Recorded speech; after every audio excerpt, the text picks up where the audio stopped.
Hey YouTube, just back from a little bit of a break from my channel.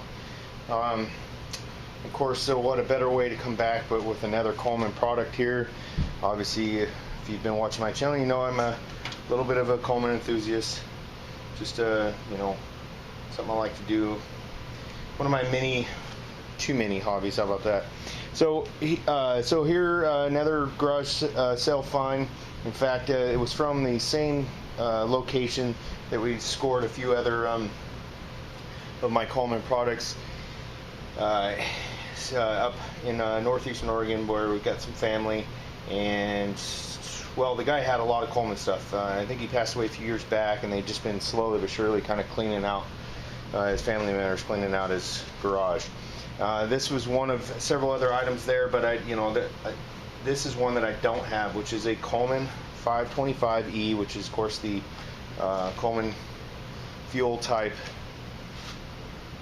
2-burner stove. Now I do have two of the propane style, more modern Coleman stoves, which I love and then use fairly regularly. I've been using one of them I've had since my 17th birthday or something like that. So anyways, so going through it, really the only thing I've done since I've gotten it was, just vacuumed out some of the cobwebs and dirt and stuff out of the inside here. Pulled this apart because it couldn't, let me see, get you a close up, see how dried out that, so I'm going to soak that a little bit in oil. I drained the tank, which it had fuel in it. I was a little concerned about that, but no rust or anything came out when I drained the tank. And in fact, the fuel smelled fairly new, and was fairly clear. Previous Coleman products I've had that had fuel left over in them, they had real hard to describe. Kind of, you could definitely tell the fuel smelled stale, and it had a yellow tint to it. This was very clear and a real strong, regular Coleman fuel smell. So I'm going to soak this up, and then we'll see if we can get it to light off. Okay, so one of my methods is I use Marble Mist oil on these. You can use other oils, but it's just what I like to use. So this is the leather cup, and so at first, even after soaking it for a little while, it still wasn't building pressure. So I kind of stretched that leather back out, took it, let me get this in the camera, and then kind of just spread it out a little bit like this, not too much, didn't want to tear it, and then just kind of stretched that leather back out, opened up probably some of the pores in the leather, letting it soak in a little bit more of that oil, swelling up even more. So then I was easily able to, once it was lined up here, just gonna have to kind of make sure you don't cut it when you're trying to squeeze it back in there. And voila, I had compression. So I already got it pumped up here, so I'm gonna leave the clip off there for a little minute. And for you that are always concerned about safety, I do have a 10-pound fire extinguisher sitting right here. So let me grab my matches and we'll give it a shot.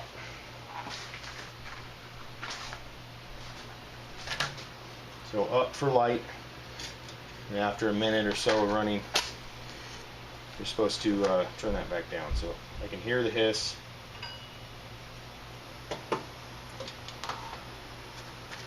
Still getting air. There we go. So we have ignition.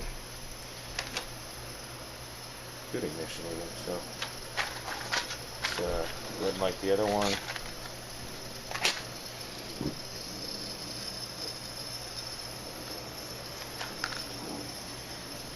Well, so we'll let that burn for about a minute, and then we'll turn the valve down here. Just go full. So it's burning nice and clean. Burners are in good shape. They're not all rusted out.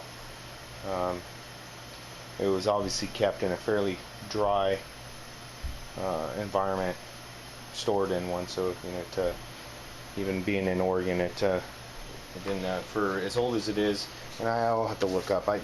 These ones I don't know. I'm not as big of a, or I'm not as familiar with the stoves as I am with the lanterns, so we do a little research. I'm sure there's a year range that this model was made, but I don't know if they actually have a stamp on them that's saying what what year it was manufactured. So, all right, well, there we go. Go ahead and turn that down. It's burning like it's hot. All right, well, thanks for watching. Stay tuned for future videos.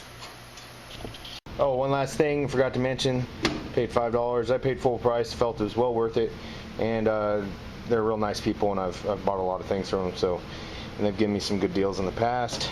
So, $5 for a nice piece of Coleman American-made equipment here. So, well worth it.